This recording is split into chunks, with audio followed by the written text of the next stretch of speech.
The ship carrying Ambassador Elara Vance dropped out of hyperspace near the massive space station known as the Nexus, and she felt her heart beating fast as she looked through the observation window at the structure that housed the Galactic Council.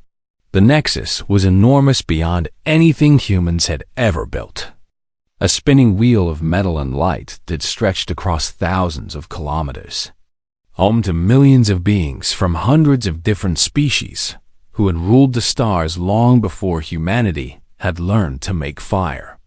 Elara was 52 years old, a career diplomat who had spent her entire adult life preparing for moments like this one, but nothing could have truly prepared her for what she was about to face. Humanity had only discovered faster-than-light travel 40 years ago, and in cosmic terms, that was less than the blink of an eye.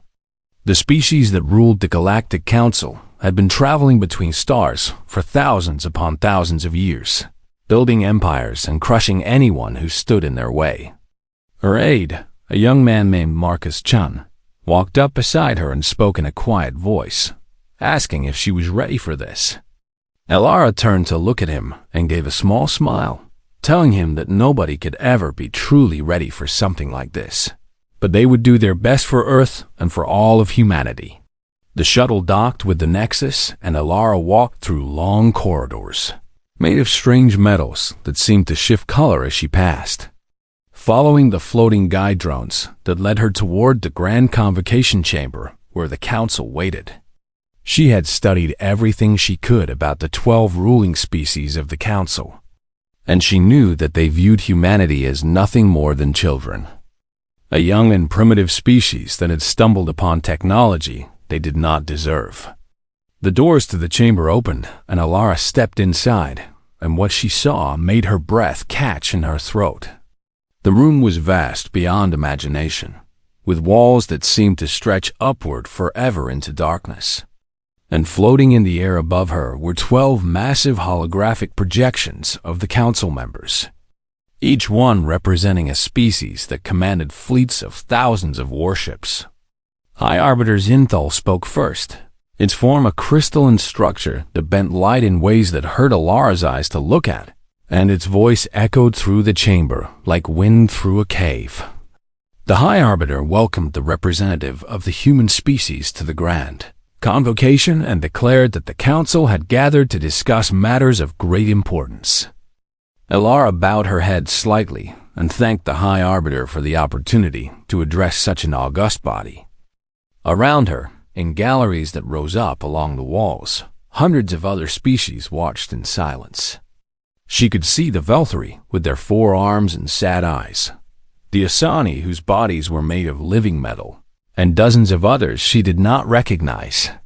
She noticed that many of them looked at her with something like pity, and that made her stomach tight with worry. The High Arbiter continued speaking, explaining that humanity had been permitted to expand into 17 star systems over the past 4 decades, and that the Council had graciously allowed this expansion without interference. Now, the Arbiter declared, the time had come for humanity to fulfill its obligations to the galactic community. A massive document appeared in the air before Elara, written in hundreds of languages including English, and as she read through it, her face grew pale. The tribute demands were crushing beyond anything she had imagined. 40% of Earth's total industrial output would be given to the Council each year. Human soldiers would be conscripted to fight in the Council's wars along distant borders. All human scientific discoveries would be submitted for review and could be seized if the Council deemed them dangerous. And finally, Council governors would be installed on every human world to ensure compliance. Elara's hands trembled slightly as she held the document, but she forced herself to keep her voice steady as she asked if she could have time to bring this proposal back to her government for consideration. The Kreth ambassador, a massive reptilian creature with 4 eyes and scales that gleamed like oil, let out a rumbling laugh and said that there was nothing to consider. These were not proposals, but requirements, and every species paid their tribute to the Council. Another voice spoke up, belonging to the Dominion warlord Krathax, whose species looked like nightmares, made flesh with too many limbs and mouths filled with teeth. He growled that the humans should be grateful the council was being so generous, as lesser species had been given far worse terms. Alara looked up at the towering projections and asked what would happen if humanity chose not to accept these terms. Silence fell over the chamber, and she could feel every eye turning to stare at her. High Arbiter Zinthal's crystalline form pulsed with cold light as it replied that no species had ever refused the Council's terms, and that such a refusal would be considered an act of war against the entire galactic community. The Arbiter's voice grew harder as it reminded her that humanity possessed 17 worlds and perhaps 200 warships, while the Council commanded millions of worlds and fleets beyond counting. Alara nodded slowly and asked how long she had to deliver humanity's official response. The Council granted her 1 solar cycle, which was approximately 30 standard hours, to return with humanity's answer. As Alara turned to leave the chamber, she heard whispers from the gallery above. The other young species were talking among themselves, and she caught fragments of their conversations. They spoke of how every species eventually knelt, how resistance was impossible, how the humans would learn their place just as everyone else had. One voice, belonging to a young Velthari, said quietly that perhaps the humans would be different, but his companion quickly hushed him and told him not to say such foolish things. Alara walked back through the long corridors to her shuttle, her mind racing with everything she had heard and seen. When she reached the ship and the doors closed behind her, Marcus asked what had happened in there. She sat down heavily in her chair and told him that the Council wanted everything, that they wanted to turn humanity into slaves in all but name, and that they had given them 30 hours to surrender. Marcus asked what they were going to do.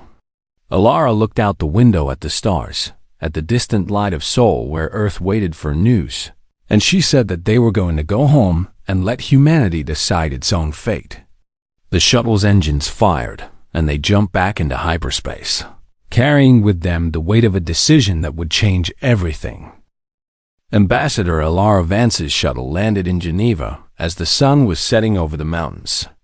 And before the engines had even cooled down, she was rushing toward the United Terran Parliament, building where the leaders of humanity waited. The news of the Council's demands had spread across every human world within hours of her departure from the Nexus, and the reaction had been immediate and fierce. Protests filled the streets of every major city on Earth, Mars, and the colony worlds. Billions of people shouted their anger at the sky, refusing to accept that humanity would bow to alien masters. But there were others who urged calm and reason, who pointed out that the Council's fleets could burn every human world to ash within weeks, and that survival required compromise. Alara entered the Parliament chamber and found it packed with representatives from every human nation and colony, their faces showing fear and anger and confusion all mixed together. Prime Minister Sofia Rodriguez called the emergency session to order and asked Alara to give her full report on what had happened at the Nexus. Alara stood before them and told them everything. She described the massive chamber and the towering projections of the Council members, the impossible size of the Nexus station, and most importantly the crushing terms that the Council had demanded. When she finished speaking, the chamber erupted into chaos as everyone tried to talk at once. Some shouted that humanity must fight, that death was better than slavery. Others yelled that they had children and families to protect, that they could not throw away billions of lives for pride. Admiral Chen Wei-lin, the commander of humanity's combined military forces, stood up and raised his hand for silence. He was a tall man with gray hair and calm eyes, and when he spoke the room grew quiet. He told them that he had run every simulation possible over the past several hours, and that in a direct military confrontation with the Council's forces, humanity would be destroyed within 3 months at most. The room fell into despair as people heard these words, and many began to weep. But then the Admiral held up his hand again and said that he was not finished speaking. He revealed that there was something the Council did not know, something that humanity had kept secret for the past 15 years. A project so classified that fewer than 100 people in all of human space knew it existed. Project Prometheus, he called it, and he explained that it had begun when human scientists noticed something strange about the older galactic species. These ancient races had been traveling between stars for thousands of years, but their technology had barely changed in all that time. They had become stagnant, comfortable, unwilling to take risks or think in new ways. Humanity was different, the Admiral explained. Human minds worked in ways that other species found unpredictable and sometimes frightening. Humans could see connections that others missed and imagine solutions that seemed impossible. Project Prometheus had taken advantage of this.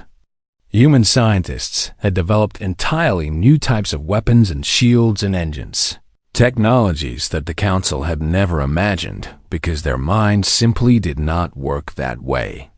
Representative James Okonkwo from the African Union stood up and asked if these weapons were truly enough to fight the Council's armadas. Admiral Chun admitted that he did not know for certain. The weapons had never been tested in real combat, and the Council's numbers were still overwhelming. But he believed that humanity had a chance, a real chance, if they were willing to take the risk. The debate raged for hours as the clock counted down toward the Council's deadline.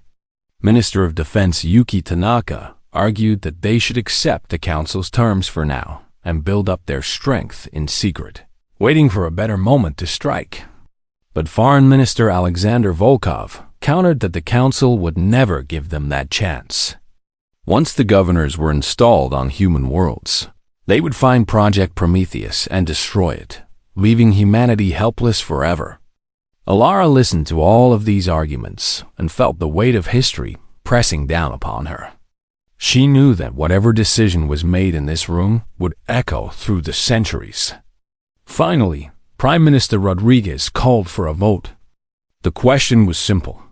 Would humanity submit to the Council's demands, or would they refuse and face whatever consequences came?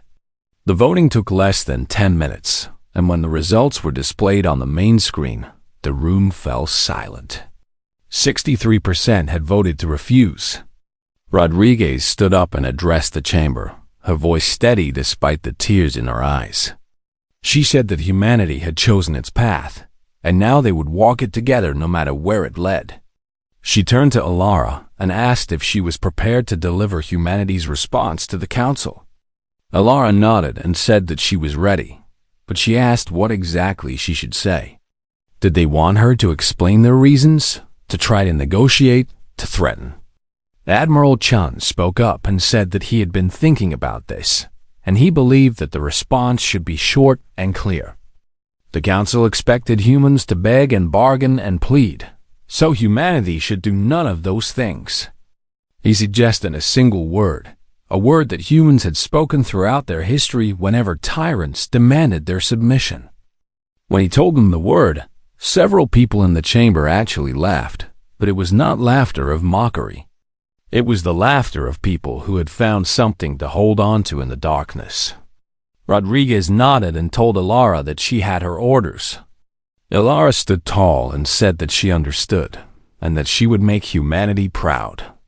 As she left the Parliament building and headed back toward her shuttle, she passed through crowds of people who had gathered outside. They reached out to touch her hands and called out words of encouragement. One old woman grabbed her arm and looked into her eyes, saying that her grandfather had fought in a great war long ago, and that he had taught her that freedom was worth any price. Alara felt tears burning in her eyes as she nodded and promised that she would not let them down. Her shuttle lifted off into the night sky, carrying humanity's answer back to the Nexus. As she watched Earth grow smaller beneath her, she wondered if she would ever see her home again. But even if she did not, she knew that she was doing the right thing. Humanity would not kneel. The shuttle carrying Ambassador Elara Vance dropped out of hyperspace near the Nexus once again. And this time, she felt strangely calm as she looked at the massive station spinning against the stars. She had slept for a few hours during the journey, and in her dreams, she had seen the faces of everyone she loved. Her daughter, Maya, who was studying medicine on Mars, her elderly mother who still lived in the house where Elara had grown up, the friends she had made throughout her long career. Now she was awake and ready to do what had to be done. Marcus Chen sat beside her, his young face pale but determined. He had volunteered to accompany her, even though she had given him the chance to stay behind, and she felt grateful for his presence. The shuttle docked and they walked through the same corridors as before, following the same floating guide drones toward the Grand Convocation Chamber. But this time, the corridors were not empty. Beings from dozens of species lined the walls, watching silently as the two humans passed. Word had spread throughout the Nexus that the humans were returning with their answer, and everyone wanted to see what would happen. Elara kept her head high and her steps steady as she walked. The doors to the chamber opened, and she stepped inside. And once again, she was struck by the vast size of the room and the towering holographic projections of the 12 council members floating overhead. The galleries were packed with spectators from hundreds of species, and recording drones hovered everywhere, transmitting to every corner of the galaxy. Trillions of beings across thousands of worlds were watching this moment. High Arbiter Zinthal's crystalline form pulsed with impatient light as it addressed her, demanding to know if the human had returned with her species' response to the Council's generous terms. Elara walked to the center of the chamber and stood on the small platform where speakers were meant to address the Council. She was a tiny figure against the enormity of alien power that surrounded her, but she did not feel small. She took a deep breath and spoke clearly, saying that yes, she had returned with humanity's official response. The chamber fell absolutely silent. Every eye was upon her, every ear listening. She could feel the weight of history pressing down on this moment. Whatever she said next would change the course of galactic civilization. The Kreth ambassador leaned forward, his 4 reptilian eyes gleaming with anticipation. He expected to hear begging and pleading, offers of negotiation, perhaps some tears. The Dominion warlord Krathax bared his many teeth in what might have been a smile. He was already imagining the human worlds burning under his fleet's guns. High Arbiter Zinthal commanded her to speak, to deliver humanity's response. Elara Vance stood straight and looked up at the massive projections above her. She thought of her daughter, of her mother, of every human who had ever lived and died and dreamed of the stars.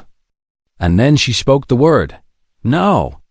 Her voice echoed through the vast chamber, bouncing off walls and fading into the darkness above. For a long moment, nothing happened. The silence was so complete that Elara could hear her own heartbeat.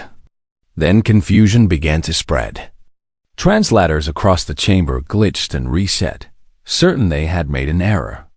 The representatives in the galleries looked at each other with bewildered expressions. The Kreth ambassador's 4 eyes blinked rapidly as he demanded to know what she had said. Elara repeated herself, saying clearly and firmly that humanity's answer was no. They would not pay tribute. They would not submit their citizens for conscription. They would not surrender their discoveries, and they would not accept foreign governors on their worlds. Chaos erupted in the galleries as thousands of voices shouted at once. The Velthari were chattering in their musical language. The Asani were clanging their metal bodies together in what might have been alarm, and dozens of other species were expressing shock in their own unique ways. High Arbiter Zinthal's crystalline form flashed with colors that Elara had never seen before.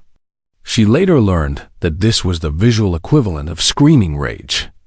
The Arbiter demanded that she explain herself, that she clarify this ridiculous statement. Surely she understood what she was saying. Elara nodded and said that she understood perfectly. The word required no clarification, No explanation, no elaboration. The answer was simply no. She continued speaking, her voice growing stronger with each word. She told them that humanity would not pay what they had not agreed to owe. They would not kneel before those who had given them nothing but threats. And if the council came to take what humanity refused to give, then humanity would make them regret it. The Dominion warlord let out a roar of fury and demanded to know if this tiny species was threatening the Galactic Council. Elara turned to look directly at his projection and said that it was not a threat but a promise. High Arbiter Zinthal's voice cut through the noise like ice, declaring that if humanity refused the Council's terms, then they would be declared enemies of galactic civilization. The combined fleets of 9 species would descend upon their worlds and burn them to ash. Elara did not flinch. She simply said that if the Council chose war, then humanity would give them war. She turned her back on the towering projections and began walking toward the exit. The Arbiter shouted after her, commanding her to stop, to return, to reconsider. No species had ever walked away from the Council like this. But Elara did not stop. She kept walking, her footsteps echoing in the suddenly quiet chamber. As she passed through the galleries, she saw something that made her heart swell. The young Velthari she had noticed before was looking at her with something that might have been hope in his sad eyes. Other young species, members of races that had submitted long ago, were watching her with expressions of wonder and disbelief. She had shown them something they had forgotten was possible.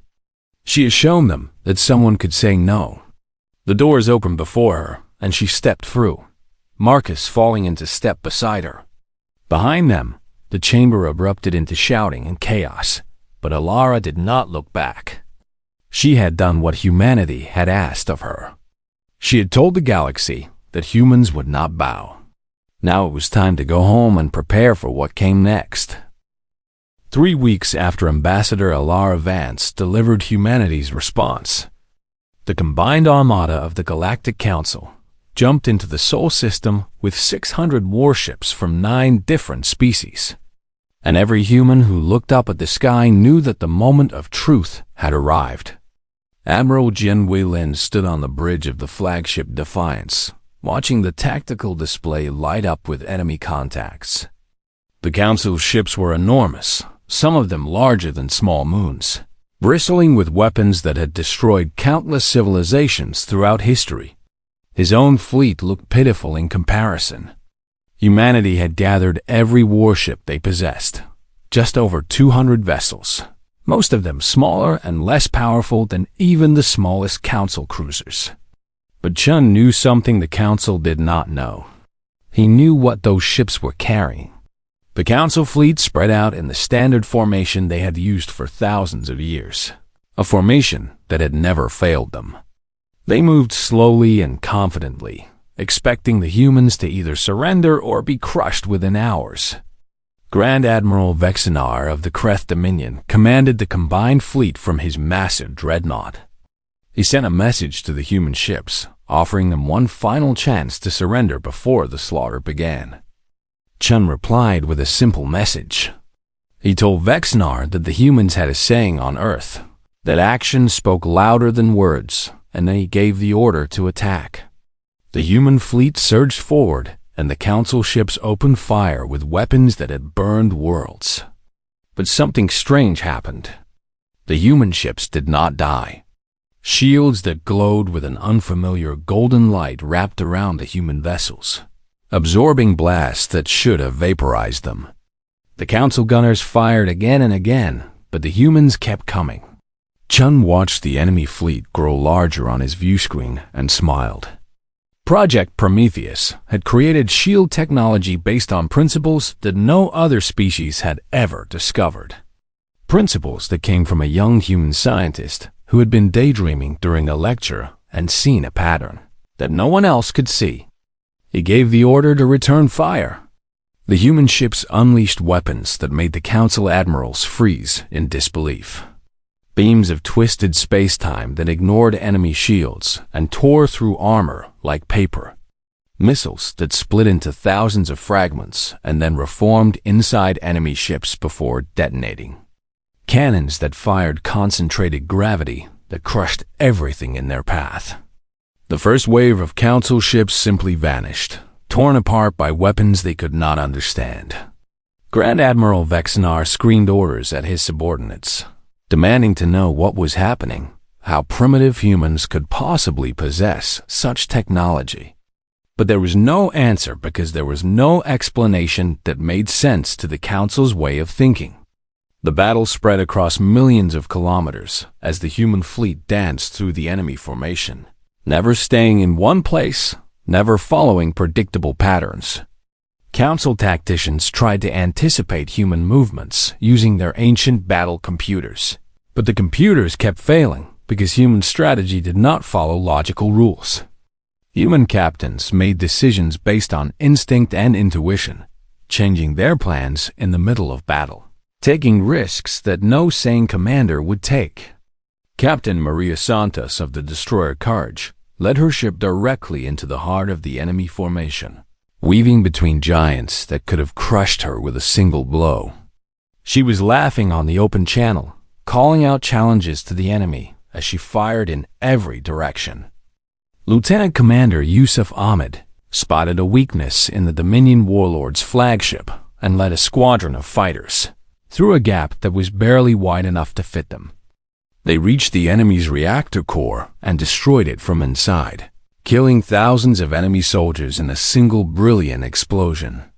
All across the battlefield, human crews were doing the impossible, finding solutions that the enemy could not predict or counter.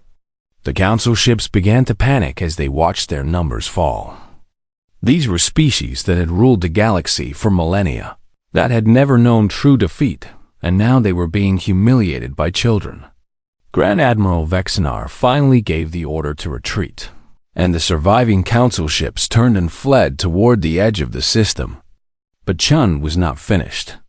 He ordered pursuit, and the human fleet chased the enemy across billions of kilometers, picking off stragglers, demonstrating that humanity was not content merely to survive.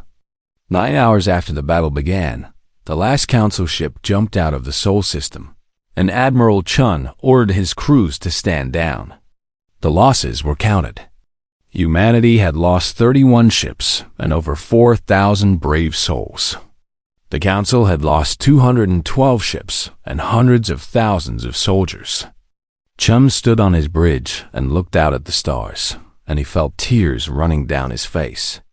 They had done it. They had actually done it. The recordings of the battle spread across the galaxy within hours. Every species saw the tiny human ships dancing through plasma fire, heard the laughter on the open channels, watched as the mighty Council Armada fled in disgrace. On the Nexus, High Arbiter Zinthol received the news in silence. For the first time in its long life, the crystalline being did not know what to say. On Velthari homeworld, the young who had watched Ambassador Vance walk out of the Council chamber gathered in secret and whispered to each other that perhaps the old ways were not the only ways. On Earth, billions of people poured into the streets to celebrate. They sang and danced and wept with joy, holding each other as they looked up at a sky that no longer held only fear. Ambassador Ilara Vance watched the celebrations from her apartment in Geneva, her daughter Maya beside her. Maya asked if they had really won.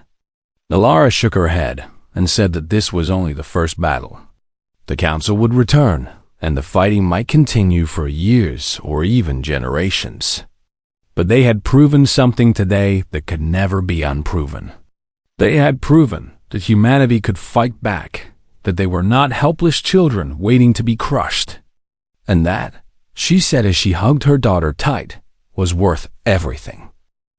1 year after the Battle of Sol, the galaxy had changed in ways that no one could have predicted.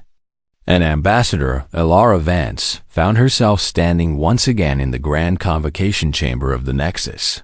But this time, everything was different. She was not standing on the small speaker's platform, looking up at towering holographic projections. She was seated at a curved table alongside the representatives of the 12 ruling species, an equal among those who had once demanded her submission. High Arbiter Zinthal's crystalline form still dominated the chamber, but its light was dimmer now, its voice less certain. The humiliation of the Battle of Sol had broken something inside the ancient being. The past year had been filled with negotiations, compromises, and careful diplomacy. After their military defeat, the Council had been forced to acknowledge that humanity could not simply be crushed, and that a new arrangement would have to be found. Some Council members had wanted to gather an even larger fleet and return to Sol for revenge, but others had argued against this. They realized that the cost of such a war would be enormous, and that victory was no longer certain.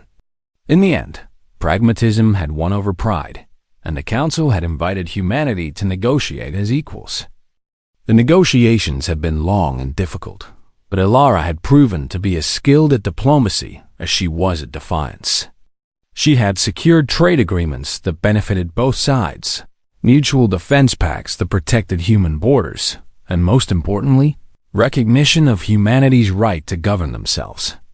Now she sat at the council table as the official human representative, her voice carrying the same weight as species that had ruled the stars for thousands of years. But the changes went far beyond humanity's new status.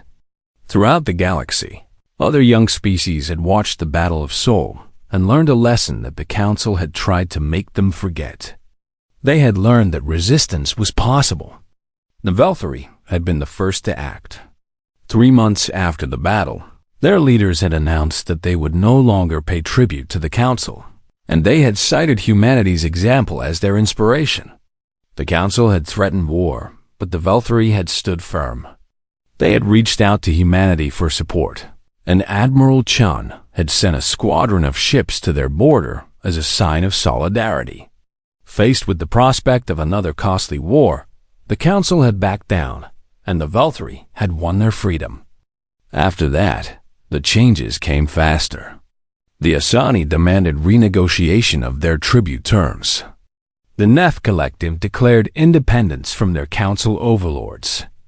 A dozen other species began to organize and resist. The old order was crumbling, and a new galaxy was being born. Elara thought about all of this as she listened to the day's proceedings. The Council was debating new trade regulations, a far cry from the days when they had simply issued commands and expected obedience. When the session ended, she walked through the corridors of the Nexus and noticed how different things felt. Beings who had once looked at humans with pity or contempt now nodded respectfully as she passed. Some even stopped to thank her for what humanity had done. She made her way to a small observation lounge, where she was scheduled to meet with a journalist from the Galactic News Network. The journalist, a Velthari named Shen Ara, wanted to interview her about the anniversary of the Battle of Sol. Shen Ara was young, with the 4 arms and sad eyes typical of her species, but there was something new in her expression, something that looked like hope. She asked Elara how humanity had known they could defeat the Council's armada. Elara smiled and admitted that they had not known. They had gambled everything on weapons that had never been tested, on strategies that existed only in theory, on the belief that freedom was worth any risk. Shinara pressed further, asking what had given humanity the courage to say no when every other species had surrendered. Elara thought for a moment before answering. She said that humans had a long history of standing up to those who seemed invincible. Throughout their past, small groups of humans had faced enormous empires and refused to kneel. Sometimes they had won and sometimes they had lost, but they had always fought. That spirit, she explained, was woven into humanity's very being. They could not simply accept slavery, even when the alternative seemed to be death. Shinara asked if Elara had any message for the young species across the galaxy who were now finding their own courage. Elara looked out the observation window at the stars and spoke slowly, choosing her words with care. She said that freedom was not given but taken, that no tyrant would ever willingly release their grip, and that the only way to be free was to stand up and demand it. She acknowledged that the path would not be easy. There would be setbacks and sacrifices, and not everyone who fought would live to see victory. But she said that a life lived on one's knees was no life at all. The interview ended, and Alara returned to her quarters, where a message was waiting from Admiral Chun.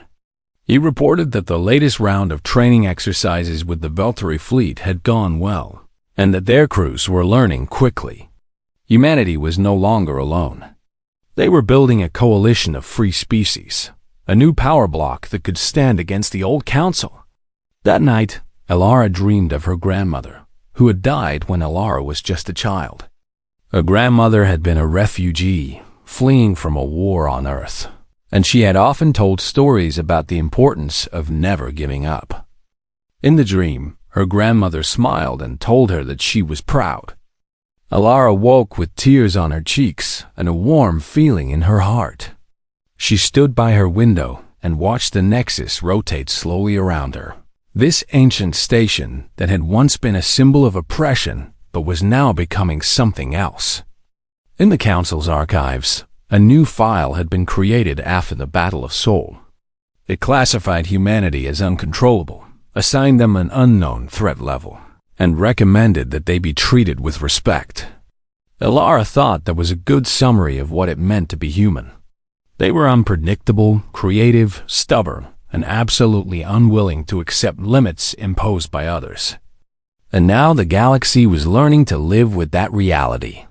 She smiled and began preparing for another day of meetings, negotiations, and the slow work of building a better future. The galaxy would never be the same, and humanity had only just begun.